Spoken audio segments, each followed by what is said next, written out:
కూటమి ప్రభుత్వం ఆటో డ్రైవర్లకు 15,000 రూపాయలు ఆర్థిక సహాయాన్ని అందించడం పట్ల ఆటో డ్రైవర్లు హర్షం వ్యక్తం చేశారు. తెనాలిలోని చినరావూరు రైల్వే స్టేషన్ పాయింట్ వద్ద ఆటో డ్రైవర్లు ముఖ్యమంత్రి నారా చంద్రబాబు నాయుడు, ఉప ముఖ్యమంత్రి పవన్ కళ్యాణ్, ఎమ్మెల్సీ ఆలపాటి రాజేంద్ర ప్రసాద్ ఉన్న ఫ్లెక్సీకి పాలాభిషేకం చేశారు. ఈ సందర్భంగా ప్రభుత్వానికి కృతజ్ఞతలు తెలిపారు.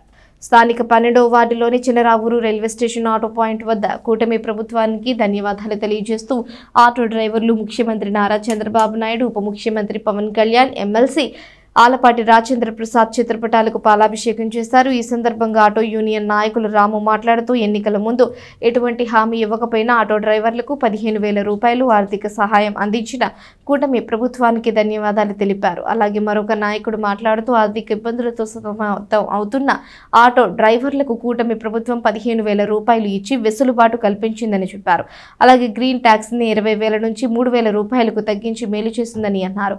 రాష్ట్ర Padmashali welfare corporation director Jonnadula Mahesh మాట్లాడుతూ రాష్ట్ర వ్యాప్తంగా ఉన్న ఆటో డ్రైవర్లకు 436 కోట్ల రూపాయలు ఒకేసారి వారి బ్యాంక్ అకౌంట్లో వేసి ఆదుకున్న ప్రభుత్వం కూటమి ప్రభుత్వం అన్నారు. కౌన్సిలర్ అన్నం పిన్నారావు మాట్లాడుతూ పేద ప్రజలు సంతోషంగా జీవించాలనే దృక్పథంతో కూటమి ప్రభుత్వం సంక్షేమ కార్యక్రమాలను అమలు చేస్తుందని చెప్పారు.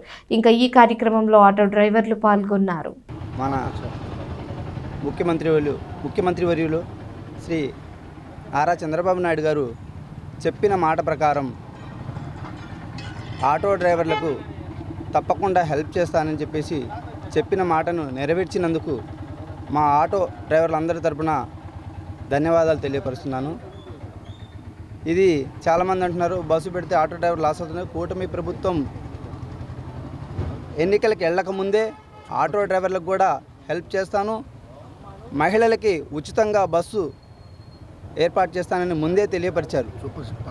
సూపర్ 6 పథకాలు ప్రతి ఒక్కటి చెప్పిన విధంగా నెరవేరుస్తున్న కూటమి ప్రభుత్వం సూపర్ 6లో ప్రస్తావించకపోయినా ఆటో సోదరులకి 15,000 రూపాయలు వారి కష్టాన్ని గుర్తించి ఈరోజు అందరికీ ఖాతాల్లో జమ చేయటం చాలా గొప్ప విషయం. అట్లాగే గ్రీన్ ట్యాక్స్ 20,000 వసూలు చేసేవాళ్ళు గతంలో. ఈరోజు దాన్ని 3,000కి కుదించిన ఘనత మన నారా చంద్రబాబు నాయుడు గారిది. అట్లాగే ఎన్నో కార్యక్రమాలు చెప్పకుండా కొన్ని వందల కార్యక్రమాలు చేస్తున్నారు. ఇవన్నీ మనం గుర్తెరిగి మళ్ళీ ఇలాంటి ప్రభుత్వాన్ని మళ్ళీ మనం తెచ్చుకొని మనం అందరి సహకారంతో పార్టీకి బాగా కృషి చేసి మరోసారి రాజా గారిని ఇక్కడ తెచ్చుకొని గెలిపించుకోవాలని విన్నవించుకుంటూ ఆటో డ్రైవర్ల సేవలో అనే కార్యక్రమంలో భాగంగా కూటమి ప్రభుత్వం నారా చంద్రబాబు నాయుడు గారు అలాగే బీజేపీ పవన్ కళ్యాణ్ గారి ఆధ్వర్యంలో ప్రతి ఒక్క ఆటో డ్రైవర్కి 15,000 రూపాయలని డైరెక్ట్గా వారి అకౌంట్కి వేసినందుకు వారందరూ వారికి ఎంతో అభినందనలు తెలియజేస్తూ ఉన్నారు. మరి రాష్ట్ర వ్యాప్తంగా చూసినట్లయితే 2,90,336 మంది ఆటో డ్రైవర్లకి 436 కోట్లు నిధులని ఒకేసారి ఆటో డ్రైవర్లందరికీ కూడా జమ చేసినటువంటి కూటమి ప్రభుత్వం మరి ఎలక్షన్ మేనిఫెస్టోలో చెప్పకుండా కూడా నిజమైనటువంటి ఆటో కార్మికులు ఎవరైతే ఉన్నారో వారి కష్ట నష్టాలన్నీ కూడా చూసి వారికి ఎట్టి పరిస్థితుల్లో కూడా వారికి లోటు రానియను, మరి అమ్మకి మరి మహిళలకి ఉచిత బస్సు ఏర్పాటు సందర్భంగా వారికి ఏమైనా చిన్న నష్టాలు జరుగుతాయేమో ఆ నష్టాలను పూడ్చుకొని వారు కూడా వారి కుటుంబాలతో సంతోషంగా ఉండాలనే ఉద్దేశంతో ప్రతి ఒక్క ఆటో డ్రైవర్కి 15,000 రూపాయలు ఇవ్వడం జరిగింది.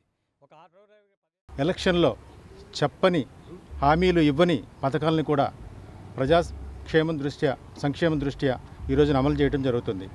మీరు చూస్తూనే ఉన్నారు. ఇటీవల జిఎస్టీ కూడా తగ్గించడం వల్ల పేద మధ్యతరగతి కుటుంబాలకు సంబంధించి నిత్యావసర వస్తువుల దగ్గర నుంచి ఎలక్ట్రానిక్ వస్తువుల దాకా అన్నీ కూడా తగ్గుముఖం పట్టడం, అది రాష్ట్రం మొత్తం కూడా హర్షధ్వానాలు తెలియజేయడం జరిగింది. అలాగే ఫ్రీ బస్సు వల్ల ఎంతోమంది పేద మధ్యతరగతి సంబంధించిన వాళ్ళు ఎంతో లాభం పొందుతున్నారు. వాళ్ళకి రోజుకి 100 నుంచి 150-200 వరకు ప్రయాణ ఖర్చులు చేసుకోవాల్సిన పరిస్థితిలో నెలకొచ్చి దరిదాపు 5,000 రూపాయలు 4,000 రూపాయల వరకు ఖర్చు అయ్యేది కూడా ఈరోజు వాళ్ళకి ఆదా అవడం జరిగింది.